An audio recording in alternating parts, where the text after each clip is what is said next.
As he passed by, he saw a man blind from birth.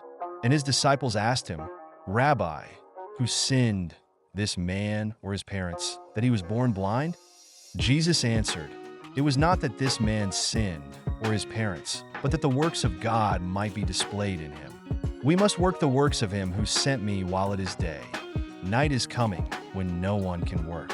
As long as I am in the world, I am the light of the world." Having said these things, he spat on the ground and made mud with the saliva. Then he anointed the man's eyes with the mud and said to him, "Go, wash in the pool of Siloam," which means sent. So he went and washed and came back seeing. The neighbors and those who had seen him before as a beggar were saying, "Is this not the man who used to sit and beg?" Some said, "It is he." Others said, "No, but he is like him." He kept saying, "I am the man." So they said to him, "Then how were your eyes opened?" He answered, "The man called Jesus made mud and anointed my eyes and said to me, 'Go to Siloam and wash.' So I went and washed and received my sight." They said to him, "Where is he?" He said, "I do not know." They brought to the Pharisees the man who had formerly been blind. Now it was a Sabbath day when Jesus made the mud and opened his eyes. So the Pharisees again asked him how he had received his sight. And he said to them, "He put mud on my eyes, and I washed, and I see." Some of the Pharisees said, "This man is not from God, for he does not keep the Sabbath." But others said, "How can a man who is a sinner do such signs?" And there was a division among them. So they said again to the blind man, "What do you say about him, since he has opened your eyes?" He said, "He is a prophet." The Jews did not believe that he had been blind and had received his sight, until they called the parents of the man who had received his sight and asked them, "Is this your son, who you say was born blind? How then does he now see?" His parents answered, "We know that this is our son and that he was born blind. But how he now sees we do not know, nor do we know who opened his eyes. Ask him. He is of age.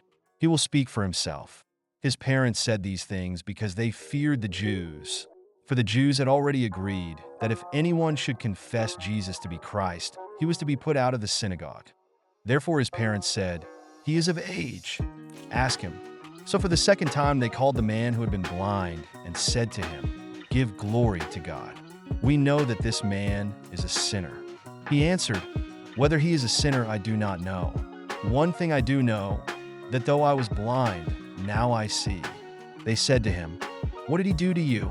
How did he open your eyes?" He answered them, "I have told you already, and you would not listen. Why do you want to hear it again? Do you also want to become his disciples?" And they reviled him, saying, "You are his disciple, but we are disciples of Moses. We know that God has spoken to Moses, but as for this man, we do not know where he comes from." The man answered, "Why, this is an amazing thing. You do not know where he comes from, and yet he opened my eyes. We know that God does not listen to sinners, but if anyone is a worshiper of God and does his will, God listens to him.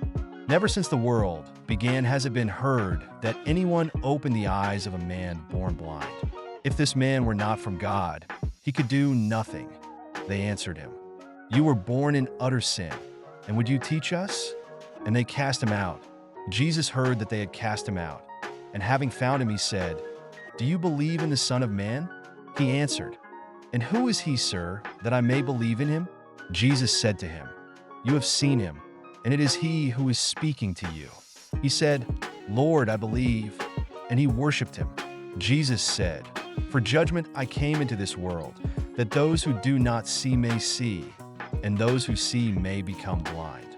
Some of the Pharisees near him heard these things, and said to him, "Are we also blind?" Jesus said to them, "If you were blind, you would have no guilt. But now that you say, 'We see,' your guilt remains."